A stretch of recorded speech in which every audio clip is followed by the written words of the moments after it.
இப்போ ரீசண்டாக ரொம்ப கான்ட்ரவர்சியில் இருக்கக்கூடியது வந்து contempt issue against advocate Vanchinathan.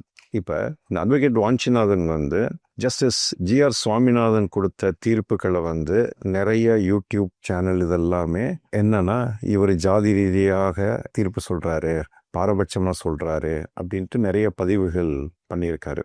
இதை வந்து கணக்கில் எடுத்துக்கிட்டு ஜஸ்டிஸ் ஜிஆர் சுவாமிநாதன் வந்து இதற்கான நீங்கள் நான் கொடுத்த ஜட்ஜ்மெண்ட்ஸ் மேலே நீங்கள் ஒரு பழி சுமத்துறீங்கல்ல, அந்த பழியை வந்து நீங்கள் தெரிஞ்சு சொல்லியிருக்கீங்களா தெரியாமல் சொல்லியிருக்கலாம் ரைஸ் பண்ணி கேட்ட உடனே எனது பெரிய சர்ச்சைக்குள்ளாச்சு.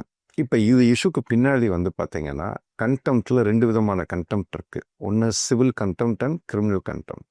சிவில் கண்டெம்ட் அப்படின்னா என்னன்னா, ஒரு நீதிமன்றம் தீர்ப்பு சொல்லுது, அந்த நீதிமன்ற தீர்ப்பை வந்து நீங்கள் மதிக்கலை அப்படின்னா அதை சிவில் கண்டெம்ட். இப்போ இது வந்து கிரிமினல் கண்டெம்ட் என்ன அப்படின்னா, நீங்கள் நீதிபதி மேலேயே நீங்கள் குற்றம் சுமத்துறீங்க, இந்த நீதிமன்றங்கள் மேலேயே நீங்கள் அவதூறு சொல்கிறீங்க அப்படின்னா அது வந்து கிரிமினல் கண்டெம்ட்.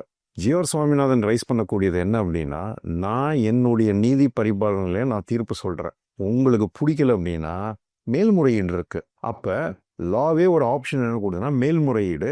அங்கே மேல்முறையீடில் என்னென்னா கிரவுண்ட்ஸ் ஆஃப் அப்பீல் நீங்கள் போட்டு இந்த நீதிபதி இதெல்லாம் கவனிக்க தவறிட்டாரு, அதனால உங்கள் மேலே வந்திருக்கேன் அப்படின்ட்டு there is an option. But அந்த ஜட்ஜ்மெண்ட் கொடுத்த நீதிபதி மேலே நீங்கள் உள்நோக்க கற்பிக்கக்கூடாது. அப்படி கற்பித்தால் it comes under criminal contempt.